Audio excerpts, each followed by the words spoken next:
Assalamualaikum warahmatullahi wabarakatuh. Perkenalkan, nama saya Muhammad Nur Ibrahim dengan NIM D1B1210066 dari kelas A jurusan Agroteknologi Fakultas Pertanian Universitas Aluleo.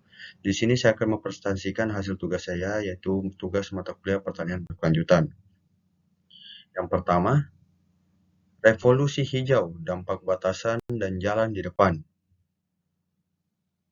Revolusi dibedakan menjadi beberapa periode, yaitu periode GR pertama sebagai tahun 1966 hingga 1985, dan periode pasca GR sebagai 2 dekade berikutnya. Investasi publik yang besar dalam perbaikan genetik tanaman yang dibangun di atas kemajuan ilmiah yang telah dibuat negara maju untuk tanaman pokok utama. Revolusi hijau adalah sebutan tidak resmi yang dipakai untuk menggambarkan perubahan fundamental dalam penggunaan teknologi budaya pertanian yang dimulai pada tahun 1950-an hingga tahun 1980-an di banyak negara berkembang, terutama di Asia. Revolusi hijau adalah upaya dan cikal bakal kemajuan teknologi pertanian untuk meningkatkan produktivitas hasil pangan. Tujuannya adalah mengubah penggunaan teknologi tradisional pada sektor pertanian dengan menerapkan teknologi modern untuk hasil yang optimal.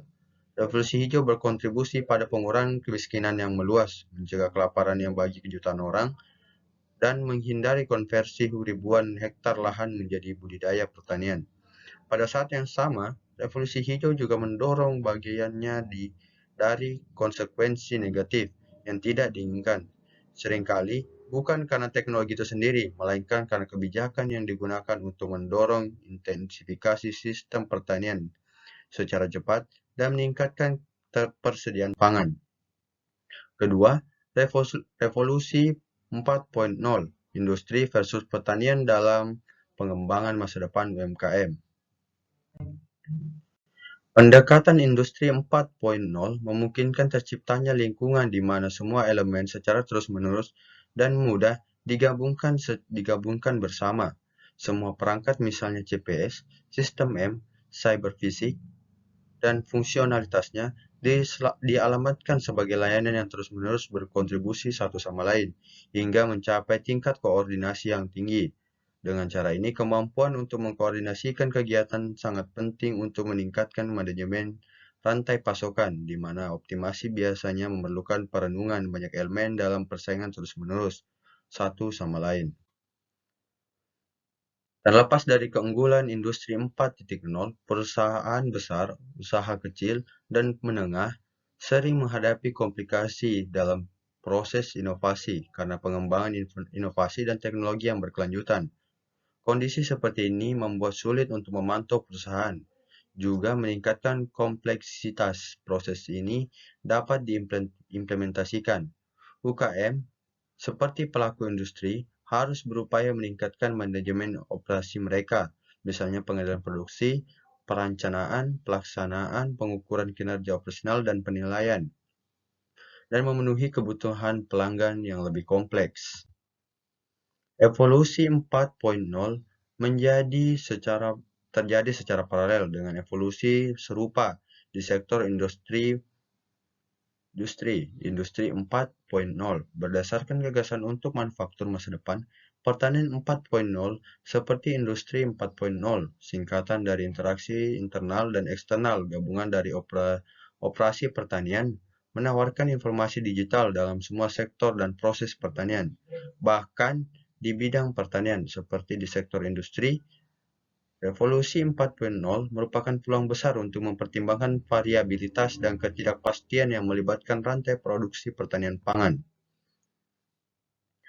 Poin ketiga, dari pertanian cerdas menuju pertanian 5.0, tinjauan tentang pengelolaan data tanaman.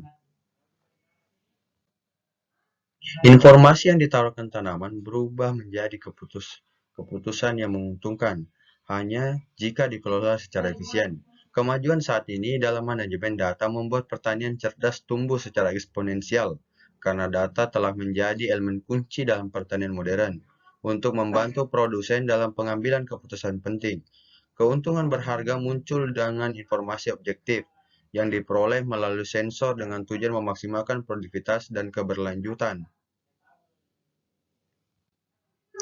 Filosofi baru yang berpusat pada data pertanian diungkapkan dengan beberapa nama, yaitu pertanian 4.0, pertanian digital, atau pertanian cerdas, dan lahir ketika telematika dan manajemen data digabungkan dengan konsep pertanian yang sudah dikenal.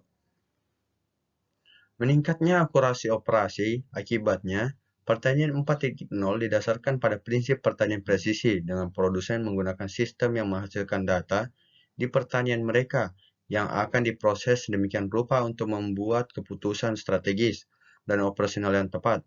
Pendekatan ini tidak berkelanjutan karena antara lain beberapa bidang terlalu luas untuk dikelola secara efisien menurut 3 kriteria yang mengarah pada tahun-tahun mendatang, yaitu efisien, keberlanjutan, dan ketersediaan untuk manusia. Pengukuran mentah parameter kunci dari tanaman perlu diproses secara efisien sehingga angka atau gambar secara jelas berubah menjadi informasi berharga. Pengelolaan tanaman berdasarkan data lapangan telah berkembang ketika pertanian presisi terungkap 30 tahun yang lalu, namun tentunya telah diubah oleh era informasi digital saat ini. Mungkin itu saja dari saya. Wabillahi taufiq hidayah. Wassalamualaikum warahmatullahi wabarakatuh.